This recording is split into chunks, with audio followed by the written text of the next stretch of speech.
तो आज हम एक बहुत ही ज़रूरी सवाल पर बात करने वाले हैं, एक ऐसा सवाल जो हम सभी के लिए बहुत मायने रखता है। डिजिटल दुनिया में अपने युवाओं को आखिर सुरक्षित कैसे रखा जाए? क्या हमें ऊंची-ऊंची डिजिटल दीवारें बना देनी चाहिए?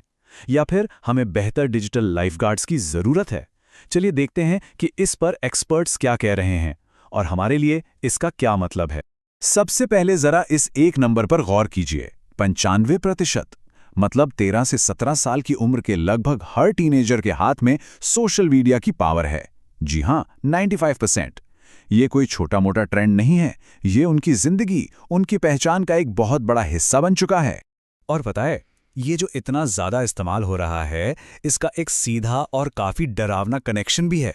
रिसर्च बताती है कि जो युवा दिन में 3 घंटे से ज़्यादा स्क्रीन पर होते हैं, उनमें डिप्रेशन और एंग्जाइटी का खतरा डबल हो जाता है।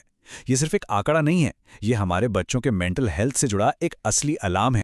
और देखिए, इस पर अमेरिकी सर्जन जनरल डॉक्टर विवेक मूर्ति ने जो कहा वो बहुत ज़रूरी है। उनका कहना है कि ये बच्चों या उनके माता पिता की कोई गलती नहीं है।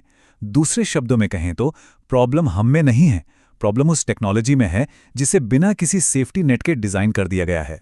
तो पहला पॉइंट तो यही है कि ये अब सिर्फ कोई सोशल इशू नहीं रह गया है। हेल्थ एक्सपर्ट्स के मुताबिक ये एक पब्लिक हेल्थ इमरजेंसी है, एक ऐसा डिजिटल रेड फ्लैग जिससे अब और नजरअंदाज नहीं किया जा सकता। और सबसे बड़ी बात क्या है, ये सब कोई गलती से नहीं हो रहा है। इन प्लेटफॉर्म्स को जानबूझकर ऐसा बनाया गया है कि हमें इनकी लत लग जाए। ऑटो प्ले, इन्फिनिट स्क्रॉल, लगातार आते नोटिफिकेशंस, ये सब हमें स्क्रीन से चिपकाए रखने के लिए ही हैं। और इसका असर सिर्फ हमारी नींद या ध्यान पर नहीं पड़ता, बल्कि ये दिमाग पर जुए की लत जैसे गहरे बदलाव भी ला सकता है। तो फिर इस प्रॉब्लम का एक सलूशन क्या हो सकता है? कई लोगों का मानना है कि हमें इंटरनेट को भी असल दुनिया की तरह ही ट्रीट करना चाहिए और कुछ डिजिटल दीवारें खड़ी करनी चाहिए। आइडिया बहुत सीधा सा है ना? अगर हम असल दुनिया में किसी बार या क्लब में एंट्री के लिए उम्र चेक करते हैं, तो ऑनलाइन क्यों नहीं? इसी लॉजिक के बेस पर डिजिटल बाउंसर्स यानी एज वेरिफिकेशन करने वाले कानूनों की मांग तेजी से बढ़ रही है। और ये सिर्फ एक आइडिया नहीं रहा, ये बहुत तेजी से हकीकत में बदला है। 2023 में लुइजियाना से जो लहर शुरू हुई, वो जून 2025 तक अमेरिका के 18 राज्यों तक पहुंच गई। यहां तक कि सुप्रीम कोर्ट ने भी टेक्सास के कानून को हरी झंडी दे दी। पर यहीं पर कहानी में एक बहुत बड़ा ट्विस्ट है। इन डिजिटल दीवारों को बनाने की कोशिश में क्या हम अनजाने में एक नई और शायद कहीं ज्यादा खतरनाक प्रॉब्लम को दावत दे रहे हैं? क्या ये इलाज खुद बीमारी से भी बुरा साबित हो सकता है? इस खतरे को ठीक से समझने के लिए एक केस देखते हैं जो हमें इतिहास में थोड़ा पीछे ले जाता है। Ashley medicine data breach. ये एक परफेक्ट उदाहरण है कि जब हमारा सबसे सेंसिटिव डेटा गलत हाथों में पड़ता है तो क्या हो सकता है।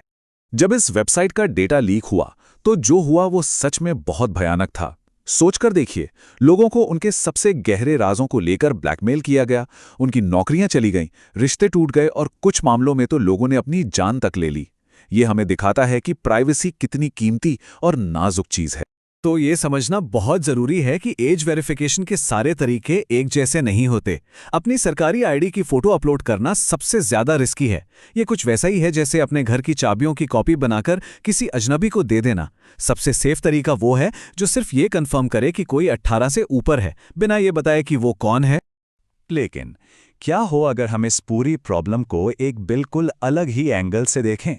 दीवारें खड़ी करके पहरा देने के बजाय क्या हम मुसीबत में फंसे लोगों की मदद के लिए डिजिटल लाइफगार्ड्स तैनात कर सकते हैं?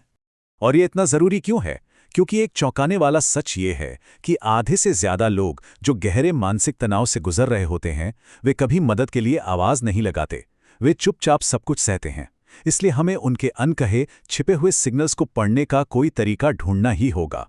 इसका एक बहुत ही पावरफुल तरीका ये है कि हम सिर्फ ये न देखें कि कोई इंसान क्या पोस्ट कर रहा है, बल्कि ये भी देखें कि वो किन लोगों के बीच है, उसकी ऑनलाइन दुनिया कैसी है। मतलब बात सिर्फ ये नहीं है कि आप क्या कहते हैं, बात ये भी है कि आप किसके साथ बात करते हैं। इसे ऐसे समझिए, एक तरीका है कि आप सिर्फ एक पेड़ को देखें, लेकिन ज्यादा बेहतर तरीका क्या है कि आप पूरे जंगल को देखें। जब एआई मॉडल सिर्फ एक इंसान के पोस्ट्स के बजाय उसके ऑनलाइन दोस्तों के पोस्ट्स को भी एनालाइज करता है, तो उसे एक ज्यादा कंप्लीट और सटीक पिक्चर मिलती है। और इसके जो नतीजे हैं वो साफ साफ दिखते हैं। जब हम इस सोशल कॉन्टेक्स्ट को जोड़ते हैं तो रिस्क का पता लगाने की एक्यूरेसी में 15% का जबरदस्त सुधार आता है। यह साबित करता है कि यह डिजिटल लाइफगार्ड वाला तरीका कितना असरदार हो सकता है। तो इन सब बातों का मतलब क्या निकलता है? यहाँ से आगे का रास्ता क्या है? ये तो साफ है कि कोई एक जादुई सॉल्यूशन नहीं है, हमें एक स्मार्ट और बैलेंस स्ट्रैटेजी की जरूरत है। सबसे पहली बात, अगर उम्र की जांच करनी ही है तो हमें इसे सबसे सेफ तरीके से करना होगा। इसका मतलब है ऐसी टेक्नोलॉजी का इस्तेमाल करना जो एक बाउंसर की तरह काम करे। वो सिर्फ ये देखेगी कि कोई अंदर जाने के लिए सही उम्र का है या नहीं, बिना उसका नाम, पता या कोई और पर्सनल जानकारी मांगे। लेकिन सिर्फ टेक्नोलॉजी से काम नहीं चलेगा, ये हम सबकी जिम्मेदारी है। पॉलिसी बनाने वालों से लेकर टेक कंपनियों तक और डॉक्टरों से लेकर हम सभी परिवारों तक। ये एक ऐसी प्रॉब्लम है जिसे कोई अकेला सॉल्व नहीं कर सकता। ये एक टीम एफर्ट है जिसमें हम सभी को अपना अपना रोल निभाना होगा। और ये हमें वापस उसी सवाल पर ले आता है जिससे हमने शुरुआत की थी।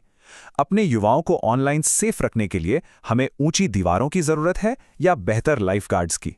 शायद असली जवाब इन दोनों के बीच एक स्मार्ट बैलेंस खोजने में ही है।